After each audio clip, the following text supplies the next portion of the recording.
अस्सलाम वालेकुम, कैसे हैं आप लोग। मुझे पूरी उम्मीद है ज़बरदस्त होंगे। और आज का जो मेरा टॉपिक है वो है इंजन डिज़ाइन से रिलेटेड। इंजन डिज़ाइन आज हम डिस्कस करेंगे। सबसे पहले हम इनलाइन इंजन के बारे में बात करते हैं। इनलाइन इंजन जो होते हैं वो स्ट्रेट इंजन कहलाते हैं, जो स्ट्रेट लाइन में इसके पिस्टन और सिलेंडर्स लगे हुए होते हैं, जो कि इस टाइप की कोई शेप होती है और एक लाइन में इनके जो है ना वो पिस्टन लगे हुए होते हैं। ये इस टाइप के होते हैं, यानी कि हर सिलेंडर एक दूसरे के पीछे लगा हुआ होता है, एक लाइन में होता है। और ये नॉर्मली हम लोग बड़ी हैवी व्हीकल्स में, ट्रक्स वगैरह में यूज़ हो रहे होते हैं ये इंजन। और इसमें जो है ना, जैसे कि नॉर्मल लैंड क्रूज़र वगैरह जो पुराने मॉडल्स की थी उनके अंदर भी ये वाले इंजन यूज़ हो रहे थे, जो कि और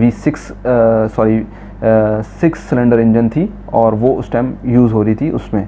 आजकल तो लैंड क्रूज़र के अंदर भी वी शेप इंजन आने लग गए हैं, लेकिन ये काफ़ी हद तक बहुत टाइम पहले यूज़ हो रहे थे और हैवी डीजल व्हीकल्स के अंदर नॉर्मली ये वाले इंजन यूज़ हो रहे हो। तो अब हम चलते हैं वी शेप इंजन की तरफ। वी शेप इंजन जो कुछ इस टाइप का इंजन होता है और इनके हर चीज़ इस टाइप के इनकी जो सिलेंडर की अरेंजमेंट होती है इस टाइप की होती है कि एक सिलेंडर दूसरे सिलेंडर के अपोज में चल रहा होता है। और ये इस पॉइंट ऑफ व्यू से बहुत अच्छा है कि स्पेस जो है ना सेव करता है। और इसके अलावा जो है ना इसमें बहुत सारी जगह जो है ना बच जाती है। गाड़ी नॉर्मल जो एसयूवीज़ आ रही हैं आजकल के टाइम में वो नॉर्मली वी शेप इंजन के ऊपर आ रही हैं। और इसके अलावा ये ज़्यादा सिलेंडर्स लग जाते हैं और जगह कम होती है, ये इसका एक मेन एडवांटेज है। और उसके बाद हम डिस्कस करते हैं ये वाला इंजन, जो कि वर्टिकल अपोज्ड इंजन है, अपोज सिलेंडर इंजन या बॉक्सर टाइप इंजन। ये नॉर्मली स्पोर्ट्स कार के अंदर यूज़ होता है। स्पोर्ट्स कार के अंदर ये इंजन जो है उसी वजह से यूज़ होता है कि ये फोर्स ऑफ ग्रेविटी की, यानी कि ज़मीन की कशिश शकल के बिल्कुल करीब फिक्स हो सकता है, क्योंकि बिल्कुल फ्लैट होता है, ऐसे फ्लैट होते हैं, यानी कि ये सिलेंडर इस तरह और ये सिलेंडर इस तरह बिल्कुल फ्लैट होते हैं और इस तरीके से यहाँ पर आके ये फिक्स हो जाता है। और इसमें लो प्रोफाइल टायर जिन गाड़ियों में यूज़ होता है उसके अंदर बआसानी ये टाइप का इंजन यूज़ हो सकता है। और वही जैसे कि मैंने आपको पहले ये वजह बताई है कि इसमें सेंटर ऑफ ग्रेविटी ज़मीन से करीब तर इंजन का होना ये एक अच्छी स्टेबिलिटी के लिए होती है गाड़ी के लिए, कि इंजन का सबसे ग्राउंड लेवल से करीब होना। तो स्पोर्ट्स गाड़ियों के अंदर चूँकि हमें स्टेबिलिटी चाहिए होती है और रोड ग्रिप बहुत ज़बरदस्त चाहिए होती है, तो उनके लिए ये इंजन नॉर्मली यूज़ होते हैं।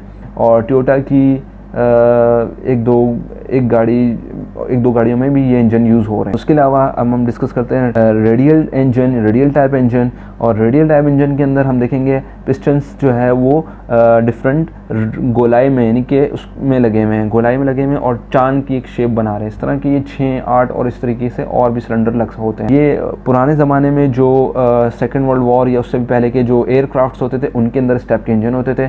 इसमें भी गोलाई के अंदर इंजन आ जाता है और लंबाई की तरफ चला जाता है, यानी कि ये पिस्टन का एक सेट, इससे पीछे एक सेट, इससे पीछे एक सेट और मज़ीद सेट लग के काफ़ी सारे पिस्टन लगाए जाते हैं। और उसमें भी हाई टॉर्क जनरेट होता है, हाई टॉर्क मिलता है और बहुत हाई स्पीड मिलती है।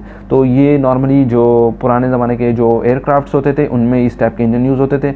आजकल की नॉर्मल ऑटोमोबाइल के अंदर इस टाइप के इंजन नहीं आ रहे, बहुत कम यूज़ हो रहे हैं और ना होने के बराबर हैं। उसकी वजह यह है ये गोलाई में हो जाते हैं और गोलाई में हमें जो ऑटोमोबाइल से रिलेटेड जो भी गाड़ियाँ आजकल जो डिज़ाइन की जा रही हैं वो इसके जो है ना इसमें वो ज़्यादा अच्छा तरीके से फिक्स नहीं हो सकता।